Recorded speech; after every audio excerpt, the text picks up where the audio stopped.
আমাদের এই ব্যবসাটা ফুডের ব্যবসাটা এই কোয়ালিটি ডাকছি যেহেতু উনি আসছে একটা সম্মান আছে না এই জন্য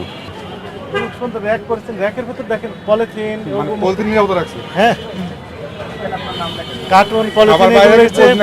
নিরাপদ আর খাবারগুলো রেখেছে বাইরে এগুলো রাখতে পারবে না ভিতরে ঢোকেন এগুলো পরিষ্কার করেন ঠিক আছে এরপরে না করলে দণ্ড খাবেন আবার বলে দিলাম ঠিক আছে মানে উনি এতক্ষণ ছিল গামছা দিয়ে ঢেকে রাখছেন যেই চলে গেছে আবার উঠে ফেলছেন আমাদের এই ব্যবসাটা ফুডের ব্যবসাটা এই কোয়ালিটি ডাকছি যেহেতু উনি আসছে একটা সম্মান আছে না এই জন্য না ওনার সম্মান খাবার সম্মান তো আছেই তারপর ওনার একটা সম্মান আছে না এই জন্য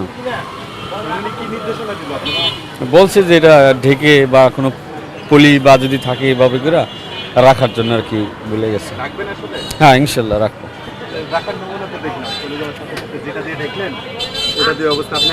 একটু আগে হাতও মুসলেন দেখলাম ওটা দিয়ে। না মুসলিম ঠিক আছে এটা তো আমাদের ব্যবহার করা এটা গামছা গামছা এটা ঢাকা এখন দেখা গেল চলে গেছে আবার এটা রেখে দিচ্ছি মানে রাস্তার পাশে এত ধুলা ময়লা এর পাশে খোলা রাখা ঠিক কিনা আপনি বলেন? খোলা ঠিক না কিন্তু এখন ফুটপাত তো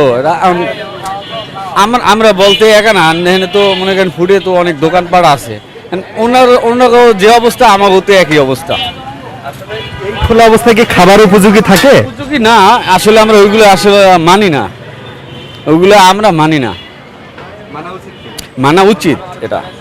মানা উচিত কিন্তু এখন ফুডের ব্যবসা করতে হলে এইভাবেই করতে দিব